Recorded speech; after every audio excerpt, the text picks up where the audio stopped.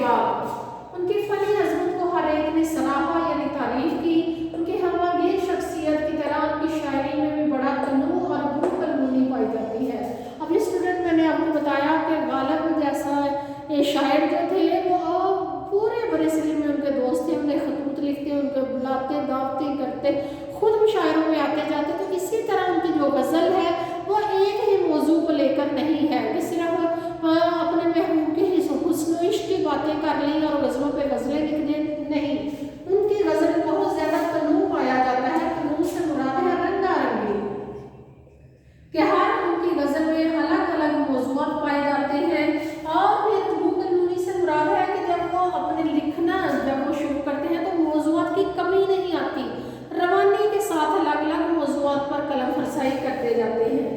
ان کے ہاں موضوعات کا ایک لامتناہی سلسلہ. اسٹوڈنٹ لامتناہی سے مراد ہے کہ سلسلہ ختم ہی نہیں ہوتا، ہر شعر میں ہر غزل میں الگ الگ موضوعات بیان کرتے ہیں. کون سے موضوعات ہیں وہ بھی ہم آگے جا کر ڈسکس کرتے ہیں. لامتناہی سلسلہ نظر آتا ہے. ان کی اردو غزل مضامین کی رنگا رنگی اور وسعت نظر یہ ان کی موضوعات ہیں. تخیل کی بلندی، پہلوداری، معنی آفرینی. اور اسٹوڈنٹ یہی آپ نے پیپر میں لکھنا ہے. یہ جتنا میں نے آپ کو بتایا اس میں آپ کو MCQs تو آ سکتے ہیں، لیکن جب آپ نے تشریح شروع کرنی ہے تو یہاں سے یہ جو پیراگراف ہے اس سے 2 سے 3 لائنیں آپ نے لازمی لکھنی ہے تشریح کے دوران غالب کے انداز بیان کے حوالے سے. تخیل کی بلندی، پہلوداری، معنی آفرینی، نادر تشبیہات و استعارات. نادر سے مراد ہے وہ تشبیہ اور استعارے جو باقی شاعر استعمال نہیں کرتے تھے. نادر سے مراد ہے کہ جنہیں ڈھونڈ کر لانا پڑتا ہے تو بڑے قیمتی تشبیہات و استعارے ہیں. افاقیت اور جدت ادا کی بدولت بہت اعلیٰ پائے گی ہے. اسٹوڈنٹ افاقیت سے مراد ہے یونیورسل، کہ جس طرح اقبال کی شاعری کی مختلف زبانوں میں تراجم ہو چکے ہیں، اسی اور ہر جس زبان میں ترجمہ ہوتا ہے کہا جاتا ہے کہ جی اقبال شاید ہماری ہی زبان کا شاعر ہے. تو اسی طرح جو غالب کی افاقیت سے مراد ہے کہ غالب کی شاعری ہم پڑھتے ہیں چاہے وہ برے صغیر کے کسی بھی حصے میں پڑھی جاتی ہے تو وہ ہمیں یوں ہی محسوس ہوتا ہے کہ یہ آج کے دور کے شاعر ہیں، یہ ہمارے لیے یہ شاعری لکھی گئی ہے، شاید یہ میرے دل کی آواز ہے، شاید یہ میرا سوچنے کا یہ انداز ہے. تو جدت ادا سے مراد ہے کہ جدت پائی جاتی ہے، وہ پرانی شاعری ہمیں نہیں نظر آتی، اس کے الفاظ ہمیں کوئی پرانے نظر نہیں آتے، ہر دور میں وہ الفاظ نئے ہی لگتے ہیں. ان کی خصوصیت کی بدولت انہیں اردو شاعروں کی صف اولین میں ممتاز جگہ ملی ہے. وہ خود کہتے ہیں کہ ریختہ کہ تم ہی استاد نہیں ہو غالب. اگلے دور میں کوئی میر بھی تھا، ان کو اندازہ تھا کہ میں بہت بڑا شاعر ہوں، میں استاد شاعر ہوں. اور ان کی شاعریوں ان کے جو شاگردوں کی تعداد تھی وہ بھی بہت زیادہ تھی. مولانا الطاف سینحالی وہ غالب کے ہی شاگرد ہیں، غالب سے ہی انہوں نے شاعری سیکھی اور شاعری انہوں نے کرنا شروع کی. تو ہر دور میں غالب کو صف اولین میں شامل کیا جاتا ہے. کبھی بھی یہ نہیں کہا جاتا کہ غالب جیسے بڑے شاعر کے علاوہ ان سے برتری، ہاں موازنہ کیا جاتا ہے کہ غالب کا میر تقی میر کے ساتھ موازنہ کیا جاتا ہے. ان کے دور میں مختلف شاعروں کے ساتھ ان کے موازنے کیے جاتے تھے کہ کون بڑا شاعر ہے. تو جب موازنہ کیا جاتا ہے تو میر اور غالب دونوں جو ان کے دور میں تھوڑا تھوڑا فرق ہے عمر کے حوالے سے، اپنے دور کے حوالے سے میر تقی میر تھوڑے ان سے سینئر تھے، ان کی پہلے ان سے وفات ہو گئی تھی. لیکن اگر ہم شاعری کے اعتبار سے بات کریں اردو ادب میں تو غالب اور میر تقی میر دونوں کا انداز بیان مختلف تھا، مگر دونوں اردو ادب کے اہم شاعر اور اولین صف کے شاعر خیال کیے جاتے ہیں. اب ہم آتے ہیں غالب کی تصانیف کے، ان کی کتابوں کے حوالے سے. دیوان غالب جو اردو میں ہے، دیوان فارسی، گل رانا، مہر نیمروز، دستمبو، کاتب برہان، لطائف غیبی، قادر نامہ، عود ہندی اور اردو مولا شامل ہے. اسٹوڈنٹ یہ ان کی کتابوں کے نام ہیں. اس میں اردو کا حصہ بہت کم ہے، کتابوں میں جو انہوں نے اردو میں شاعری کی وہ بہت کم ہے، لیکن وہی اصل ان کی خاصیت ہے جس کی وجہ سے غالب بہت زیادہ مشہور و معروف ہوئے اور مزید ہوتے رہیں گے، کیونکہ غالب کا ایک ایک شعر من کے حساب سے وزن رکھتا ہے. اور باقی شاعروں کے ساتھ ان کی شاعری کی جب ہم موازنہ کرتے ہیں تو غالب کی شاعری جو ہے وہ اعلیٰ پائے کے یہ خیال کی جاتی ہے. اسٹوڈنٹ آپ کو کسی بات کی سمجھ نہ آئے تو آپ کامنٹ کر کے ضرور پوچھیں. بہت شکریہ. اللہ حافظ.